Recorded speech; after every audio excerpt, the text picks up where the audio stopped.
Hi, I'm Mother Deborah, and welcome to Mother Deborah's Story Time. I'm so glad you joined me. Throughout Advent, I'm going to be sharing 4 of my favorite Christmas stories to help you get ready for Christmas.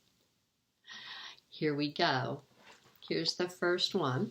It's called The Tale of Three Trees, and it's actually a traditional folk tale. No one knows who really first told it, but this one is rewritten by Angela Elwell Hunt, and it's illustrated by Tim Jonke.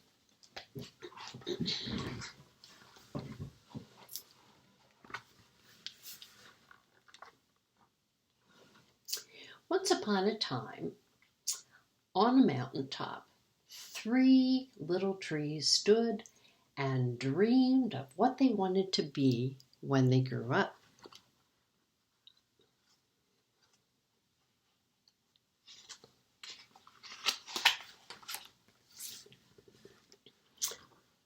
The first little tree looked up at the stars twinkling like diamonds above him. "I want to hold treasure," he said. "I want to be filled and covered with gold and filled with precious stones. I will be the most beautiful treasure chest in the world."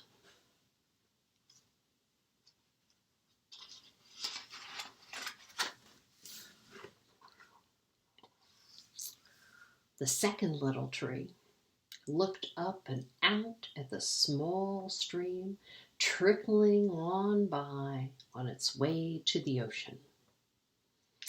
"I want to be a strong sailing ship. I want to travel mighty waters and carry powerful kings. I will be the strongest ship in the world." The third little tree, she looked down into the valley below where busy men and busy women worked in a busy town. "I don't want to leave the mountaintop at all," she said. "I want to grow tall, that when people stop and look at me, they will raise their eyes to the heavens and think of God. I will be the tallest tree ever."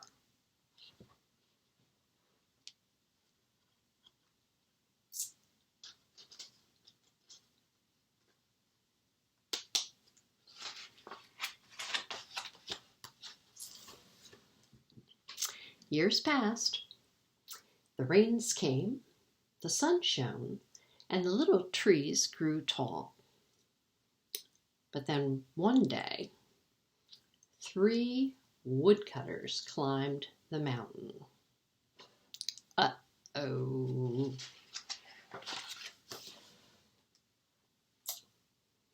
The first woodcutter looked at the first tree and said, "This tree is beautiful. It's the perfect tree for me."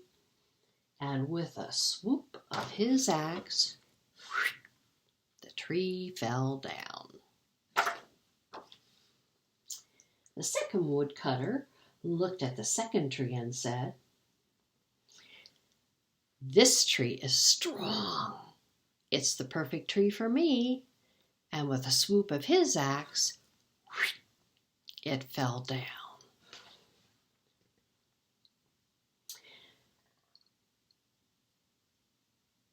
The third tree felt her heart sink when the last woodcutter looked at her. She stood straight and tall and pointed bravely to the heaven. But the woodcutter never looked up. "Any kind of tree will do for me," he muttered, and with a swoop of his axe, she fell down too.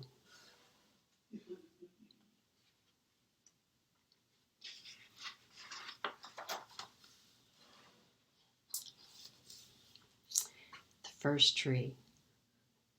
He rejoiced when the woodcutter brought him to a carpenter's shop.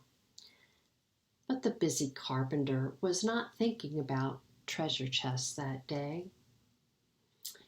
No, instead, his working, worn hands fashioned the tree into a feed box for farm animals. The once beautiful tree was not covered with gold or filled with treasure. He was coated with sawdust and filled with hay for hungry farm animals.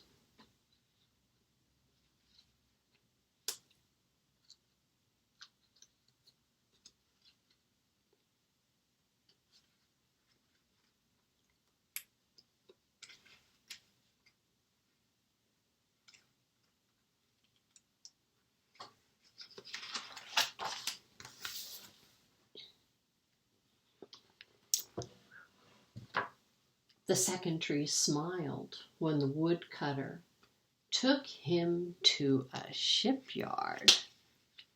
But no mighty sailing ships were being made that day. Instead, the once strong tree was hammered and sawed into a simple fishing boat.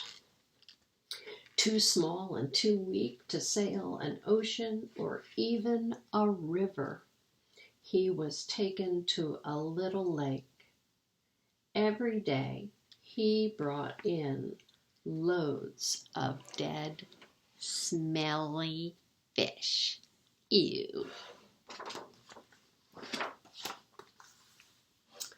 The third tree was confused when the woodcutter cut her into strong beams and left her in a lumber yard.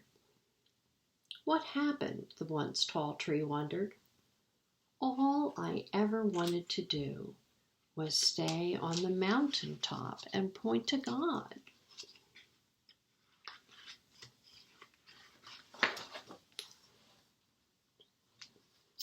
Many, many days and nights passed. The three trees nearly forgot their dreams. But one night, golden starlight poured over the first tree as a young woman placed her newborn baby in the feed box. I wish I could have made a cradle for him, her husband whispered. The mother squeezed his hand and smiled as the starlight shone on the smooth and sturdy wood box. This manger is beautiful. And suddenly, the first tree knew he was holding the greatest treasure in the world.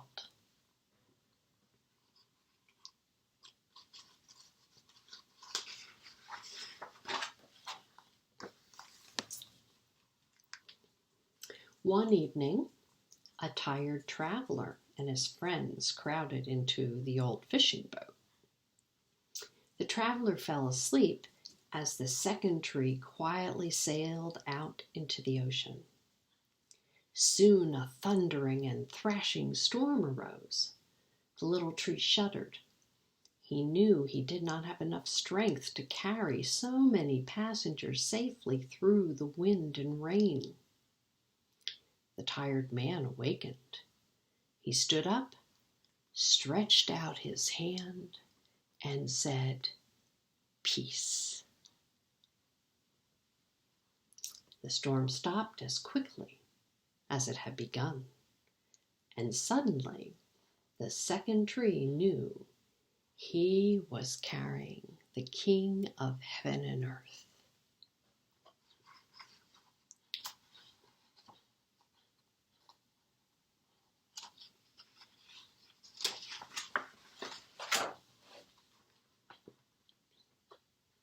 One Friday morning, the third tree was startled when her beams were yanked from the forgotten woodpile.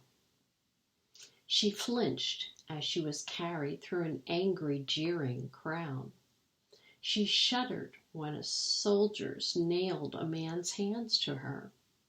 She felt ugly and harsh and cruel.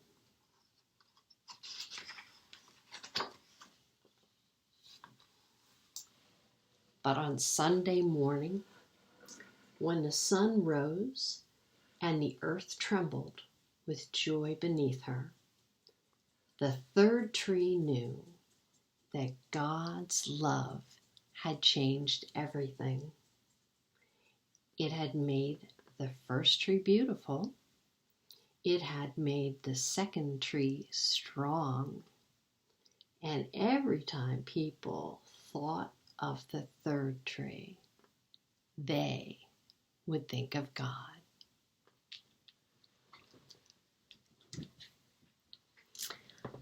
I hope you enjoyed the tale of the three trees and that you'll come back next week and hear another story. Have a great week. Bye-bye.